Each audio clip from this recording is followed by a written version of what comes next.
So with Socratic Man, he was mentioning how Socratic Man uh, analyzes, and how analysis is deconstructive. It's not constructive, but you deconstruct through analysis. And with synthesis, I imagine that to be constructive. So through synthesizing things together, you get a construction. By analyzing it, you deconstruct its constituent parts.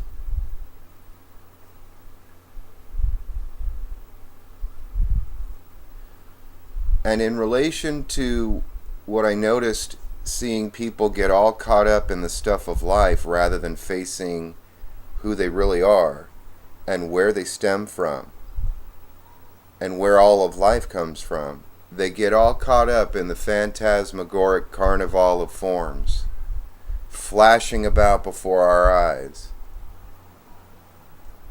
And I was reminded of Goethe, and I was surprised, or Goethe.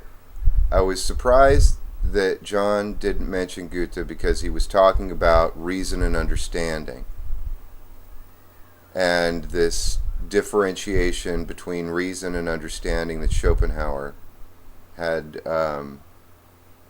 used to explain his ideas. And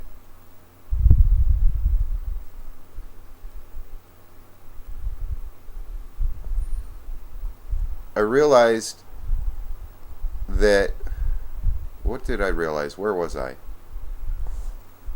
Let me take a drink here.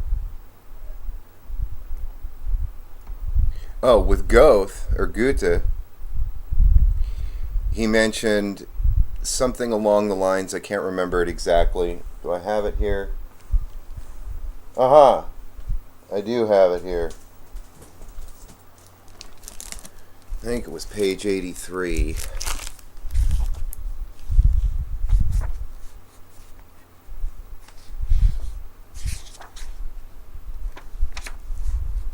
Anyway,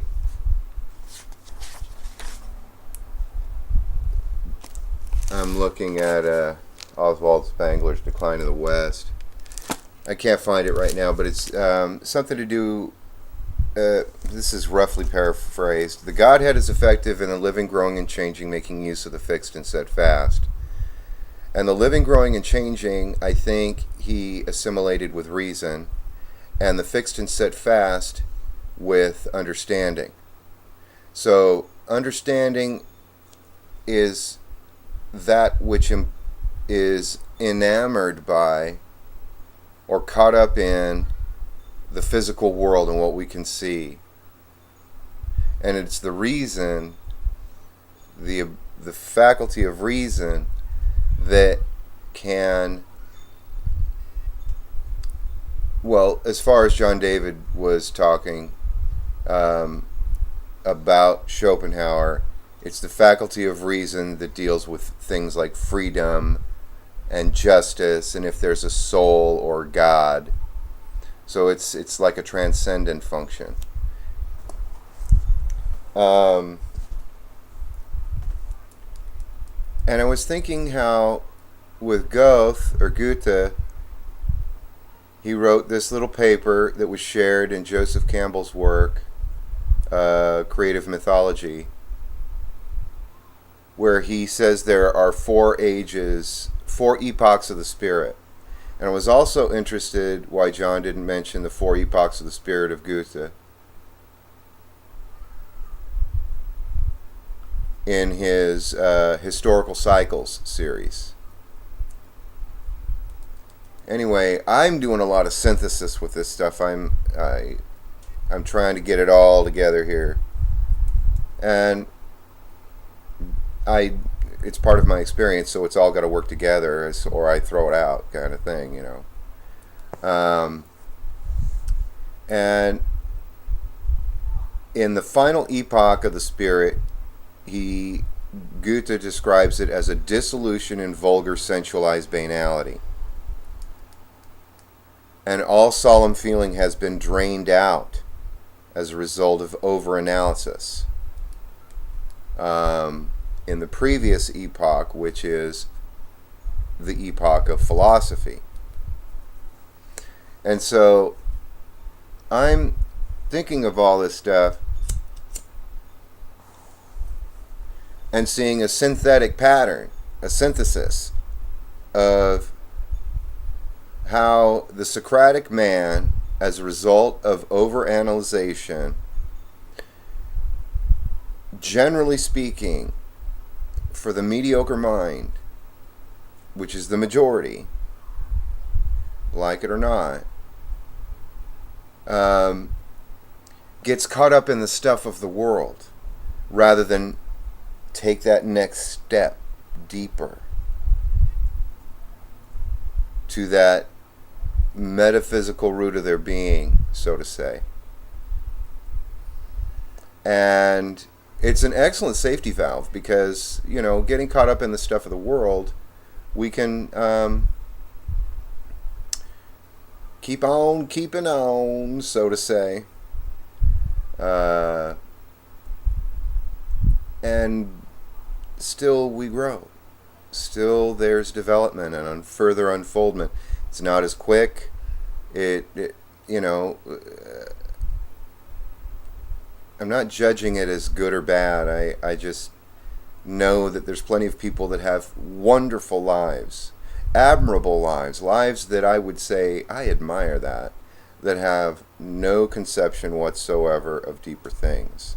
And they're just caught up in the tinker toy world of stuff, money, property, prestige, that kind of thing.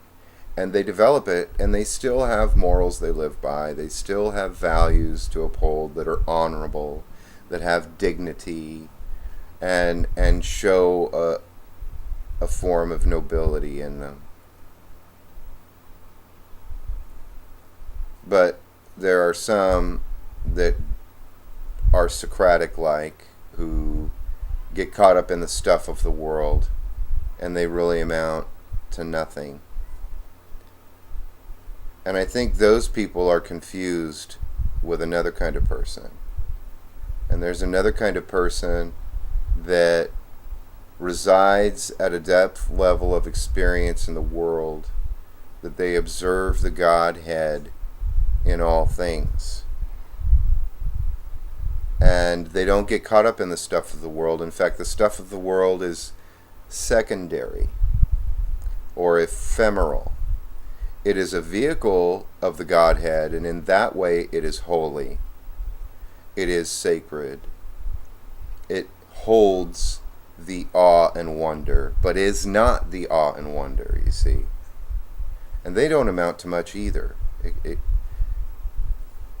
And we can be quick to judge if we don't look deeper into people. I remember this, there's this book I have, Pushing to the Front by Orison Swett Marden, something like that. And he tells the story of Diogenes. And Diogenes, somewhere I read, was the philosopher that lived in a tub. And Diogenes actually was sought out by Alexander the Great to teach and tutor his children. And Diogenes somewhere said, if I could be any man other than Alexander the Great, I would be Diogenes. And the reason why he said that was Diogenes said, don't ever ask me to do anything for you that you can't do for yourself. And that was in response to tutoring his children. But the story goes that Diogenes was looked at as a fool because he shrugged off all of the concerns of the world. And they said, you're just you're a pretender, a good big pretender. And he said, oh yeah? Well, I'll show you how much I know. This time next year, I'll be the richest man in the area. And he went out, and they said, oh yeah, right. Well, he went out, and he bought all the broken wine presses. and he fixed them. And when harvest came for wine, because it was a wining area, nobody had any wine presses but him, and he could name his price, and they had to pay it or they'd have nothing. And he became the richest guy in the realm, and they went, oh, okay, I guess, So it's not that they don't have a grasp of the values and the worths of things at any given time.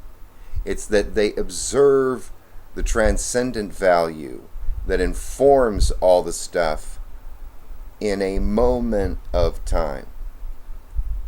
So it's the moment that is temporary. So all the forms are temporary, but there's something eternal underneath the surface that is consistent. And I think these people get confused that understand this, that have a depth experience with those people who really don't make much with their life.